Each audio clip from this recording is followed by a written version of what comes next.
Nurse ईसा के पास जाती है और उसे देख बोलती है, मैम खाना खा लीजिए, फिर आपको दवाई भी लेनी है। ईसा उसे कोई जवाब नहीं देती, बस ऐसे ही लेटी रहती है। आंसू तो अब भी उसकी आंखों से बह रहे थे। नर्स एक दो बार उसे आवाज देती है, पर वो कोई जवाब नहीं देती। जब नर्स उसके पास जाने की कोशिश करती है तो ईसा पैनिक करने लगती है। इसलिए नर्स अब कुछ नहीं बोलती, बस चुपचाप पीछे हट जाती है। दरवाजे पर खड़ा अद्विक कब से यह सब देख रहा था। उससे ईसा की यह हालत देखी नहीं जा रही थी।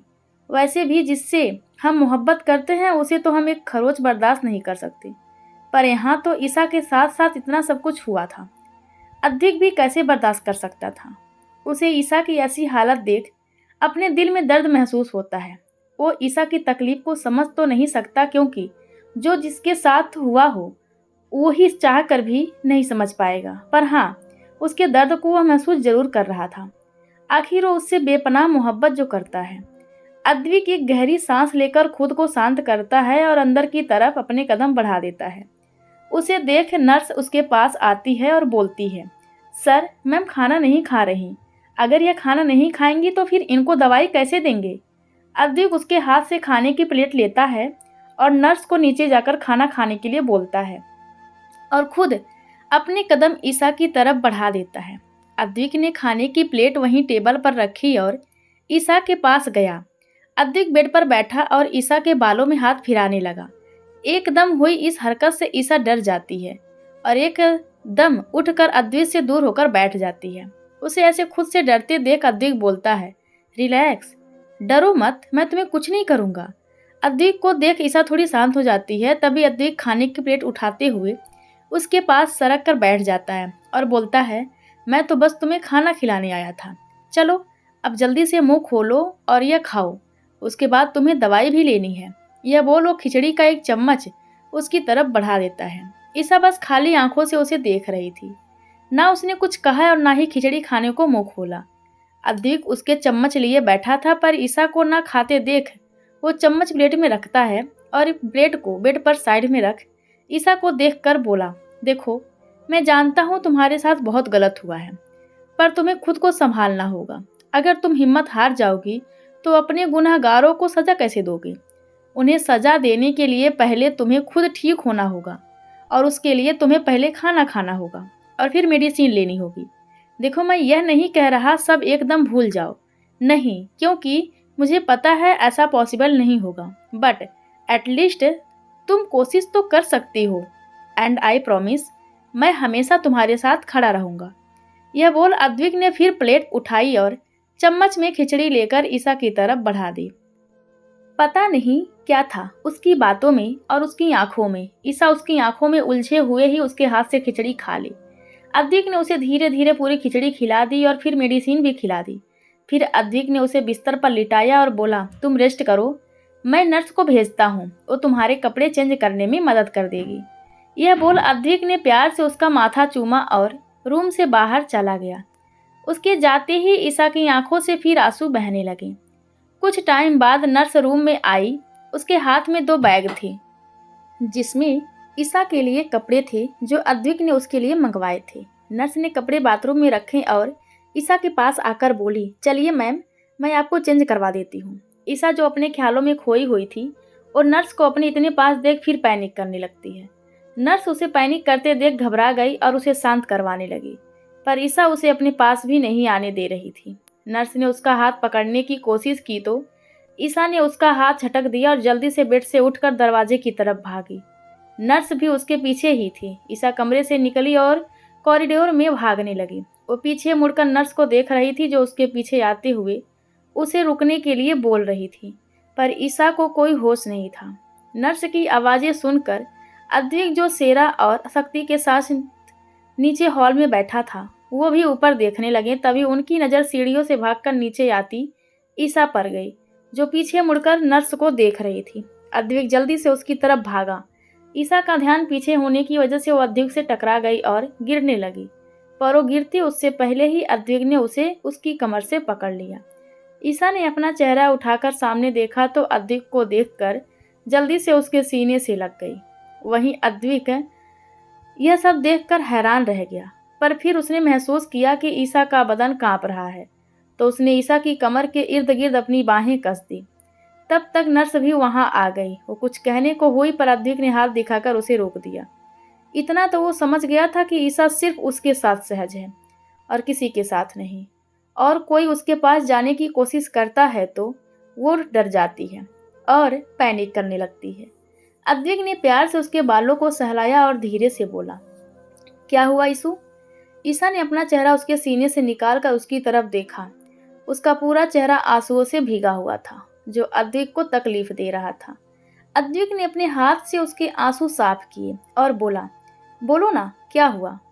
वो ईसा नर्स की तरफ इशारा कर कुछ बोलने की कोशिश कर रही थी, पर वो बोल नहीं पा रही थी। अद्विक ने उसे शांत करवाया और उसे धीरे से अपनी गोद में उठाकर ऊपर रूम की तरफ बढ़ गया। ईसा ने भी अपना चेहरा उसके सीने में छुपा लिया। अद्विक ने नर्स को गेस्ट रूम में भेज दिया था। उसने ईसा को धीरे से बेड पर बिठाया और उससे दूर होने को हुआ, पर ईसा ने उसे नहीं छोड़ा। उसे अद्विक के पास महफूज महसूस हो रहा था। उसे ऐसा लग रहा था कि अगर अद्विक उससे दूर हुआ तो उसका पति आकाश फिर उसे अपने साथ ले जाएगा और उसके साथ फिर जबरदस्ती करेगा। इसलिए ईसा ने अद्विक को बहुत टाइट पकड़ रखा था। अद्विक ने उसे खुद से दूर करने की कोशिश की, पर ईसा की पकड़ उतनी ही टाइट हो गई।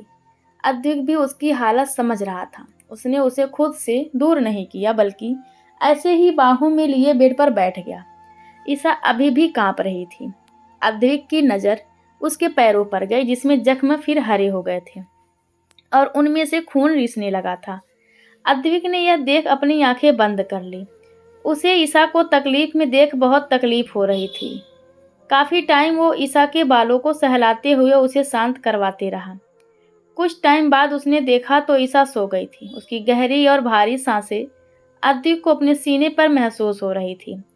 अद्विक ने धीरे से उसे बेड पर लिटाया और उससे दूर होने लगा, पर ईसा ने उसका हाथ बहुत मजबूती से पकड़ा हुआ था। अद्विक ने धीरे से अपना हाथ उससे छुड़वाया और उसके पैरों के पास बैठ उसके पैरों की ड्रेसिंग करने लगा। ईसा गहरी नींद में सो गई थी, कुछ दर्द की वजह से तो कुछ दवाइयों के असर से, पर फिलहाल वो गहरी नींद में थी। ड्रेसिंग के बाद अद्विक ने ईसा को अच्छे से ब्लैंकेट उठाया और प्यार से उसका माथा चूम नर्स को उसके पास छोड़कर रूम से चला गया। अद्विक नीचे आया। सेरा और शक्ति उसका ही इंतजार कर रहे थे। उसके आने के बाद वो तीनों वहां से गाड़ी में बैठ निकल गए। एक बंद पड़ी फैक्ट्री, जिसके एक रूम में से एक औरत और आदमी के चिल्लाने की आवाजें आ रही थी। कुछ गार्ड्स उन्हें टॉर्चर कर रहे थे और उस औरत और आदमी की हालत बहुत खराब थी। कपड़े फटे हुए थे, शरीर पर चोटों के निशान, चेहरे पर थप्पड़ों के निशान, पर फिर भी गार्ड उन पर जरा भी रहम नहीं कर रहे थे। तभी उस रूम का दरवाजा खुला और अद्विक के साथ शक्ति और सेरा वहां आए। अद्विक वहां रखी कुर्सी पर किसी राजा की तरह पैर पर पैर चढ़ाकर बैठ गया। प्रमोद और वीना ने उसकी तरफ देखा और वीना बोली, कौन हो तुम? हमने तुम्हारा क्या बिगाड़ा है जो हमें ऐसे यहाँ पकड़कर ले आए और अब हमें मार रहे हो? अद्विक ने कुछ नहीं कहा, बस उसे भावहीन चेहरे से देखता रहा। तभी प्रमोद बोला, हम तो तुम्हें जानते तक नहीं, फिर तुमने हमें क्यों पकड़ा है? अद्विक का नाम पूरी मुंबई का बच्चा जानता था, यह भी कि वो बिजनेसमैन के साथ साथ एक माफिया भी है, पर आज तक अद्विक को ज्यादा किसी ने देखा नहीं था। अद्विक ने उसकी तरफ देखा और बोला, ईसा। अद्विक के मुंह से ईसा का नाम सुनकर प्रमोद और वीना दोनों हैरान रह गए। उन्होंने पहले एक दूसरे की तरफ देखा और फिर अद्विक की तरफ। तभी प्रमोद बोला, कौन ईसा? हम किसी ईसा को नहीं जानते। जबकि ईसा का नाम सुनकर घबराहट उसके चेहरे पर साफ देखी जा सकती थी। अद्विक उसकी तरफ देख मुस्कुराया और बोला, निशा सोलंकी। अद्विक के मुंह से यह नाम सुनकर अब तो प्रमोद और ज्यादा घबरा गया। उसके माथे पर पसीने की बूंदें चमकने लगी। अद्विक जो उसके हर एक्सप्रेशन को देख रहा था, उसने अपनी सिगरेट जलाई और मुंह में रख बोला, अब भी कुछ नहीं बताना चाहते? कुछ तो था इस नाम में जो प्रमोद घबरा गया। प्रमोद ने गहरी सांस ली और बोला, क्या जानना चाहते हो? अद्विक ने अपनी सिगरेट का एक लंबा कस भरा और प्रमोद को देख बोला, ईसा कहाँ है? पता नहीं। अद्विक ने एक आईब्रो उठा उसकी तरफ देखा तो प्रमोद बोला, हमें नहीं पता वो कहाँ है, क्योंकि वो अपने पति के घर से भाग गई है। पति? प्रमोद बोला, हाँ पति। आज से 3 महीने पहले उसकी शादी आकाश रावत के साथ हुई थी। आकाश ईसा को बहुत पसंद करता था। उसने ईसा को हमारे घर पर देखा था, जब वो एक मीटिंग के सिलसिले में हमारे घर डिनर के लिए आया था। पहली नज़र में उसे ईसा पसंद आ गई, इसलिए उसने उससे शादी करने को कहा तो हम मान गए। यह बोल प्रमोद चुप हो गया तो सेरा, जो चुपचाप उसकी बात सुन रहा था, वो आगे आया और बोला, यह तो हुआ आधा सच, अब पूरा बताओगे या अपने तरीके से बुलवाऊं? उसकी बात सुनकर प्रमोद बहुत डर गया, क्योंकि अद्वैत उसे अपनी लाल आंखों से घूर रहा था। तभी वीणा बीच में ही बोली, अरे तुम हो कौन जो उस मनहूस के बारे में पूछ रहे हो? एक तो पहले ही उसके भागने की वजह से उस आकाश ने नाक में दम किया है, ऊपर से पता नहीं तुम लोग कौन हो जो उस मनहूस के लिए हमें परेशान कर रहे हो। पता नहीं कब इस लड़की से पीछा छूटेगा। उसकी बातें सुनकर अद्वैत का चेहरा गुस्से से काला पड़ गया। उसके हाथे और माथे की नसें दिखाई देने लगी। उसने खींचकर एक थप्पड़ वीणा को मारा तो उसका दिमाग सुन्न पड़ गया। आंखें के आगे तारे दिखाई देने लगे। वहीं उसकी ऐसी हालत देख प्रमोद घबरा गया और उसके पास जाकर उसे सहलाते हुए बोला, वीणा तुम ठीक हो? पर वीणा को तो कुछ सुनाई ही नहीं दे रहा था। उसके कानों में तो अब तक बस बीप की आवाज आ रही थी। प्रमोद ने अद्विक की तरफ देखा तो सहम गया। तभी अद्विक बोला, अब जल्दी बोलना शुरू करोगे या मैं दूसरा तरीका अपनाऊं? प्रमोद ने ना में गर्दन हिलाई और बोला, नहीं नहीं, मैं बताता हूँ। यह बोल उसने गहरी सांस ली और बोलना शुरू किया। ईसा मेरी बहन निशा सोलंकी की बेटी है।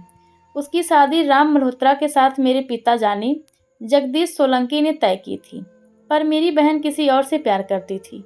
जब पिताजी को यह बात पता चली तो उन्हें बहुत गुस्सा आया, इसलिए उन्होंने उस लड़के का पता लगवाया और उसे मेरी बहन से दूर रहने की धमकी दी, पर वो नहीं माना। इसलिए पिताजी ने उसके परिवार को किडनैप किया और उसे दीदी से दूर जाने को मजबूर किया।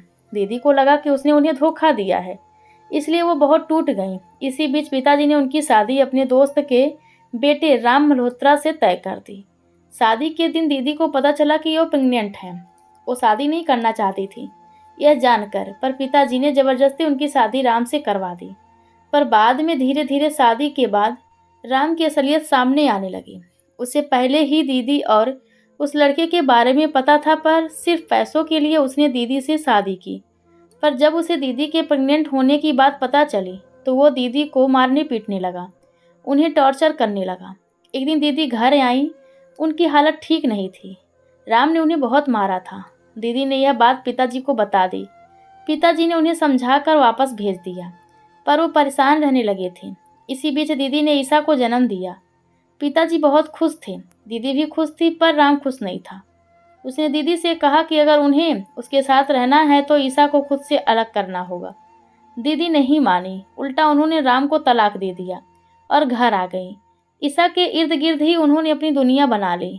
पापा जी ने उनकी हालत देखी नहीं गई। उन्हें लगने लगा कि उनकी वजह से दीदी की ऐसी हालत है और वो आज अकेली हैं। ना वो उनकी पसंद के लड़के को उनसे दूर करते और ना उनकी शादी राम से होती और ना ही वो ऐसे अकेली होती। इसी बीच उन्हें हार्ट अटैक आया और वो चल बसे। एक दिन दीदी का भी एक्सीडेंट हुआ और वो भी चल बसी। तब ईसा की जिम्मेदारी मेरे ऊपर आ गई। वीणा उसे अनाथ आश्रम भेजना चाहती थी, पर तब हमें पता चला कि पिताजी ने अपनी आधी जायदाद ईसा के नाम कर दी है। मुझे बहुत गुस्सा आया। मेरा मन था कि मैं ईसा को जान से मार दूं, क्योंकि पहले दीदी हमेशा पापा के लिए ज़रूरी रही और फिर अब उनकी बेटी। पर मैं ईसा को नहीं मार सकता था, क्योंकि अगर उसे कुछ होता तो सारी जायदाद ट्रस्ट को चली जाती। उसके 21 साल की होने तक उसे सही सलामत रखना था।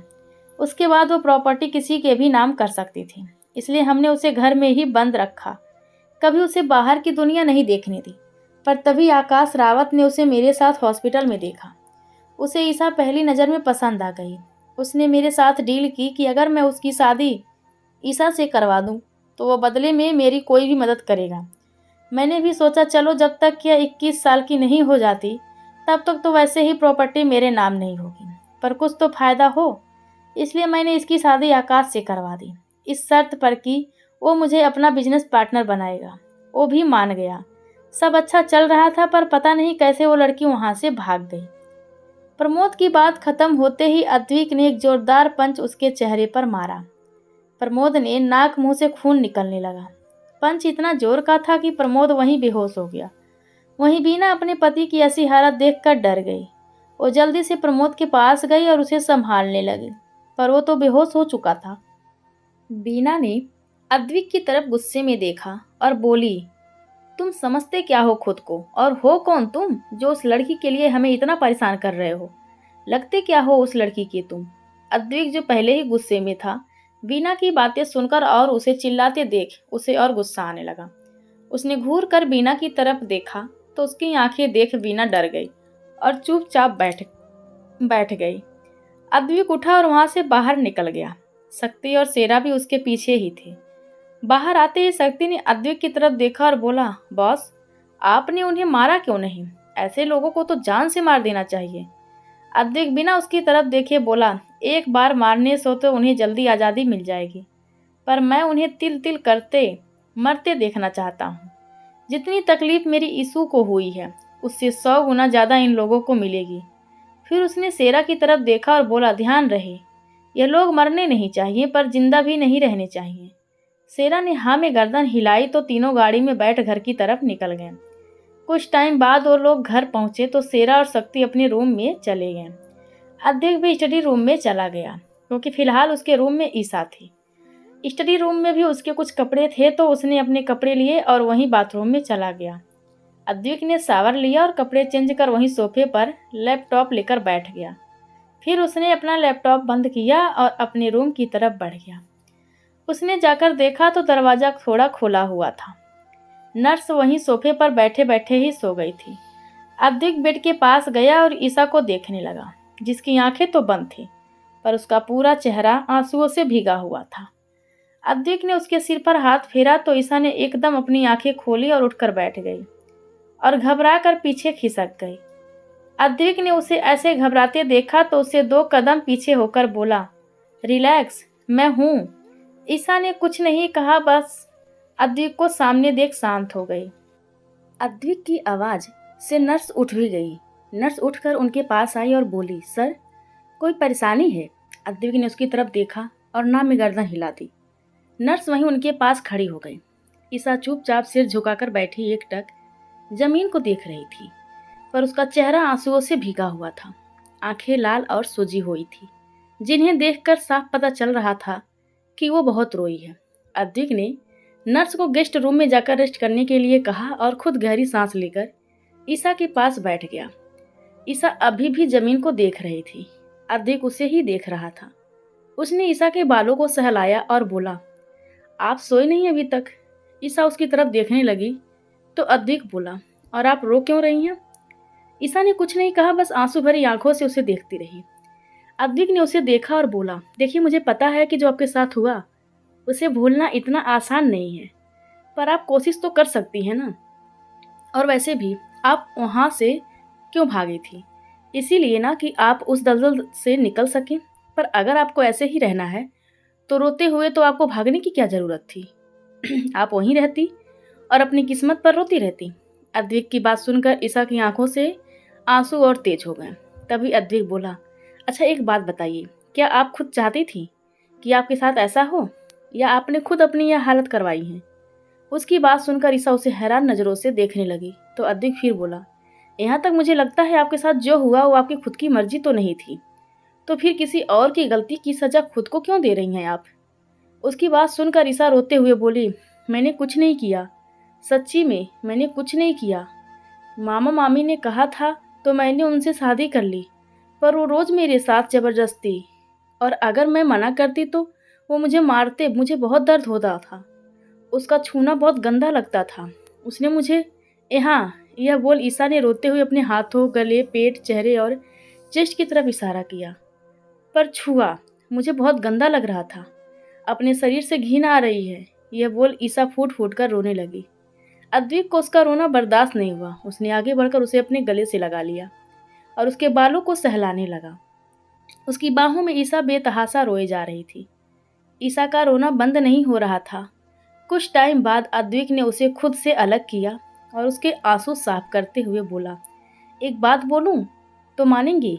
ईसा उसकी तरफ देखने लगी, पर आंसू तब भी उसकी आंखों से बह रहे थे। अद्विक ने उसके चेहरे को हाथों में भरा और बोला, पहले रोना बंद कीजिए, आपके आंसू मुझे तकलीफ दे रहे हैं।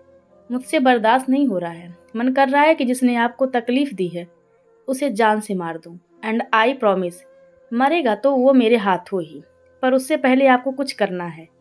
ईसा उसकी तरफ सवालिया नज़रों से देखने लगी तो अद्विक बोला, आपको खुद को मजबूत बनाना है, इतना कि अगर वो फिर कभी आपके सामने आ जाए तो आप उससे डरे नहीं बल्कि हिम्मत से उसका सामना करें। और इस सब में मैं आपके साथ हूँ। जब भी आप लड़खड़ाएंगी मैं हमेशा आपके साथ रहूंगा, पर आपको खुद को मजबूत बनाना होगा। ईसा अब भी उसकी तरफ आंसू भरी नज़रों से देख रही थी कि अद्विक फिर बोला, उससे पहले आपको उसे डाइवोर्स देना होगा। कल लॉयर पेपर्स लेकर आएगा, आप उस पर साइन कर दीजिएगा, बाकी मैं संभाल लूँगा। ईसा कुछ टाइम खामोशी से उसे देखती रही तो अद्विक बोला, क्या हुआ, ऐसे क्यों देख रही हैं आप? क्यों मेरी इतनी मदद कर रहे हैं, जबकि मैं तो आपके लिए अनजान हूँ? अद्विक उसकी बात सुनकर मुस्कुराया और बोला, अभी नहीं, वक्त आने पर बताऊंगा। ईसा ने आगे कुछ नहीं कहा तो अद्विक बोला, चलिए अब सो जाइए। उसकी बात सुनकर ईसा ने अपनी नज़रें झुकाई और मासूमियत से बोली, नींद नहीं आ रही? क्यों? ईसा बोली, जब भी आंखें बंद करती हूँ तो वो सब आंखों के सामने आ जाता है। ऐसा लगता है कि आंखें बंद करते ही वो फिर आएगा और मुझे मारेगा और मेरे साथ फिर से। यह बोल ईसा ने अपनी बात अधूरी छोड़ दी। आंसू फिर उसकी आंखों से बह निकले। अद्विक ने कुछ नहीं कहा, बस उसे लेटा कर उसका सिर अपनी गोद में रख लिया और उसके बालों को सहलाने लगा। ईसा भी उसकी गोद में सिमट गई, जैसे कोई बच्चा अपनी माँ की गोद में सिमट जाता है। अद्विक बस एकटक उसके चेहरे को देख रहा था, जिस पर दर्द और तकलीफ साफ साफ देखी जा सकती थी। फिलहाल वो कुछ कर नहीं सकता था। कुछ टाइम बाद ईसा सो गई। अद्विक ने उसे सही से सुलाया और ब्लैंकेट से कवर कर वापस स्टडी रूम में चला गया। वहीं आकाश के घर पर उसके रूम में आकाश एक लड़की के साथ एक ही ब्लैंकेट में बिना कपड़ों के लिपटा पड़ा था। उनकी हालत देखकर साफ पता चल रहा था कि अभी कुछ देर पहले उनके बीच क्या हुआ होगा। उस लड़की ने आकाश के सीने पर अपनी उंगली फिराई और बोली, बेबी अब तुम क्या करोगे? वो ईसा तो भाग गई। आकाश बोला, भाग कर जाएगी कहाँ, आना तो उसे मेरे पास ही है। आज नहीं तो कल मैं उसे ढूंढ ही लूँगा। जब तक मेरा मकसद पूरा नहीं हो जाता तब तक उसे मेरे पास ही कैद होकर रहना होगा। और उसके बाद आकाश ने उस लड़की की बात सुनी और मुस्कुराकर बोला, उसके बाद वो मेरे किसी काम की नहीं तो उसे इस दुनिया से आज़ादी दे दूंगा। यह बोल वो हंसने लगा तो वो लड़की भी मुस्कुरा दी और बोली, तुम कभी नहीं सुधर सकती। आकाश ने उस लड़की को अपने नीचे दबोचा और उसके होठों के पास आकर बोला, कभी नहीं। यह बोल उसने अपने होठों में उस लड़की के होठों को दबा लिया और दोनों फिर अपनी दुनिया में मस्त हो गए। अगली सुबह अद्विक स्टडी रूम में से निकला और अपने रूम की तरफ बढ़ गया। इस समय उसने ब्लैक 3 पीस सूट पहन रखा था। वो स्टडी रूम में ही तैयार हो चुका था ऑफिस जाने के लिए। अद्विक रूम में पहुंचा तो ईसा बेड पर बैठी एकटक जमीन को देख रही थी। आंखें देखकर पता चल रहा था कि वो बहुत ज़्यादा रोई है, क्योंकि उसकी आंखें लाल और सूजी हुई थी। अद्विक को भी पता था कि जो उसके साथ हुआ उसे भूलना इतना आसान भी नहीं है। उसने गहरी सांस ली और ईसा की तरफ बढ़ गया। अद्विक उसके पास गया और उसके सिर पर हाथ फेर कर बोला, गुड मॉर्निंग ईसू। अचानक आई आवाज़ से ईसा चौंक गई और ऊपर को देखने लगी, पर अद्विक को देख वो शांत हो गई पर कुछ बोली नहीं। अद्विक उसके पास बैठ गया। ईसा फिर जमीन को देखने लगी। तभी अद्विक बोला, मैं ऑफिस जा रहा हूँ, आप खाना खाकर मेडिसिन का ले लेना, और हाँ, नर्स आपकी ड्रेसिंग कर देंगी तो डरना मत और उससे ड्रेसिंग करवा लेना, फिर वो चली जाएंगी। हाँ, पर सर्वेंट हैं, वो आपका ध्यान रखेंगे। किसी चीज़ की कोई ज़रूरत हुई तो उन्हें बता देना। और हाँ, कुछ दिन तक जख्मों पर पानी नहीं लगा सकते, तो नर्स के जाने से पहले आपको स्पंज बाथ दे देगी, ठीक है? अभी मैं नाश्ता मंगवाता हूँ, पहले आप नाश्ता कर लीजिए। ईसा ने कुछ नहीं कहा, बस चुपचाप उसकी तरफ देखती रही। तभी दरवाजे पर नॉक हुआ। अद्विक ने उस तरफ देखा तो सेरा था। सेरा ने अद्विक को देखा और बोला, भाऊ, मिस्टर बजाज आए हैं। उसकी बात सुनकर अद्विक ने हाँ में गर्दन हिलाई और ईसा को देख बोला, आप आराम कीजिए, मैं थोड़ी देर में आता हूँ। ईसा ने कुछ नहीं तो अद्विक कुछ देर उसे देख उठकर चला गया। उसके जाने के बाद ईसा ने दरवाजे की तरफ देखा। यहाँ से अभी अभी अद्विक गया था। उसे जाते देख ईसा की आंखों में से आंसू बह निकले। अद्विक नीचे आया तो सोफे पर एक आदमी बैठा हुआ था। अद्विक को देख वो खड़ा हो गया तो अद्विक ने उसे इशारों से ही बैठने को कहा। अद्विक भी जाकर वहां रखे सिंगल बड़े से सोफे पर बैठ गया जो सिर्फ उसके लिए था। शेरा और शक्ति भी वहीं थे। अद्विक ने उस आदमी को देखा जिसने काला कोट पहन रखा था। मतलब देखने में ही वो कोई वकील लग रहा था।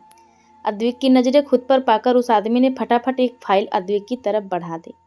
अद्विक ने वो फाइल ली और खोलकर पढ़ने लगा। फाइल पढ़कर अद्विक ने फाइल को बंद किया और उठकर ऊपर की तरफ बढ़ गया। अद्विक के जाने के बाद उस आदमी ने, जिसका नाम मिस्टर बजाज था, जो पेशे से वकील था, उसने खुद खुलकर सांस ली और अपने माथे पर आए पसीनों को साफ करने लगा। उसे ऐसे देख शक्ति और शेरा टेढ़ा मुस्कुरा दिए। अब अद्विक का खौफ ही इतना था कि बड़े से बड़ा आदमी भी उसका नाम सुनकर ही कांपने लगता था। अद्विक ऊपर रूम में आया तो ईसा अभी भी वैसे ही बैठी हुई थी जैसे वो उसे छोड़कर गया था। अद्विक से उसकी हालत देखी नहीं जा रही थी। अब तो उसे गुस्सा भी आने लगा था, पर उसने खुद को कंट्रोल किया और अंदर ईसा के पास गया। ईसा के पास बैठा और बोला, क्या सोच रही हैं? ईसा ने उसकी तरफ देखा पर कुछ बोली नहीं। हाँ, पर आंखों से आंसू बह निकले। अद्विक ने उसके आंसू साफ किए और प्यार से बोला, अभी रोना नहीं, बल्कि इस काबिल बनना है कि जिस इंसान ने आपके साथ यह सब किया उसे खून के आंसू रुला सको। बहुत रो लिया आपने। आज से एक नए सफर की तरफ कदम बढ़ाने हैं आपको। यहाँ आपको किसी से डरना ना पड़े। खुद को इस कदर मजबूत बनाना है आपको कि कोई आपको कमजोर समझने की गलती ना करे। और इसकी शुरुआत पुराने बेबुनियाद रिश्तों को खत्म कर होगी। यह बोल उसने एक फाइल ईसा की तरफ बढ़ा दी। ईसा ने एक नज़र फाइल को देख अद्विक की तरफ देखा तो अद्विक ने वो ईसा का हाथ पकड़कर वो फाइल उसके उस हाथ पर रख दी और बोला, फैसला आपका है कि आप अपने बीते कल में जीना चाहती हैं या फिर उस कल को जिसने आपकी जिंदगी को दुखों से भर दिया, उसे खून के आंसू रुलाने के लिए आगे बढ़ना चाहती हैं। आपका जो भी फैसला होगा मैं आपके साथ हूँ। यह बोल अद्विक उसे देखने लगा। ईसा ने अद्विक की बातें सुनी और फिर उस फाइल को खोलकर देखने लगी। पेपर्स देख उसकी आंखों से आंसू फिर बहने लगे। यह उसके और आकाश के डाइवोर्स पेपर्स थे। ईसा ने अद्विक की तरफ देखा तो उसने उसकी तरफ पेन बढ़ा दिया। ईसा ने कांपते हाथों से पेन पकड़ा और गहरी सांस ले अपने आंसू साफ कर उन पेपर्स पर साइन कर दिए। अद्विक मुस्कुरा दिया। पेपर साइन कर ईसा ने फाइल बंद की और फूट फूट कर रोने लगी। अद्विक ने उसे अपने सीने से लगा लिया और उसके बालों और पीठ को सहलाने लगा, पर उसने उसे चुप नहीं करवाया, रोने दिया। वो चाहता था कि उसके अंदर का सारा दुख वो इन आंसुओं के जरिए निकाल दे, क्योंकि अगर वो पुराने दर्द को अंदर संभाल कर रखेगी तो कभी भी आगे नहीं बढ़ पाएगी। आंखें तो अद्विक की भी नम हो गई थी उसे ऐसे रोते देख, पर कुछ नहीं कर सकता था। उसकी मोहब्बत उसकी बाहों में बेतहाशा रो रही थी, पर अभी फिलहाल वो कुछ नहीं कर सकता था। उस पर अपना प्यार नहीं लुटा सकता था। हाँ, वो हर कदम पर उसके साथ था। उसने सोच लिया था कि उसकी मोहब्बत उसकी यीशु को, दर्द देने वाले को, वो खून के आंसू रुलाएगा। जब बहुत देर तक ईसा का रोना बंद नहीं हुआ तो अद्विक ने उसे खुद से अलग किया और उसके आंसू पोंछ उसे गर्दन हिलाकर ना रोने के लिए कहा और प्यार से उसका माथा चूम लिया। अद्विक के होठों के स्पर्श से ईसा की आंखें बंद हो गई। उसे बहुत सुकून मिल रहा था। अद्विक के साथ वो समझ नहीं पा रही थी क्यों। अद्विक के साथ वो खुद को इतना महफूज महसूस कर रही है। उसके साथ उसे सुरक्षित महसूस हो रहा था। एक सुकून मिल रहा था जिसके लिए वो आज तक तरसती आई थी।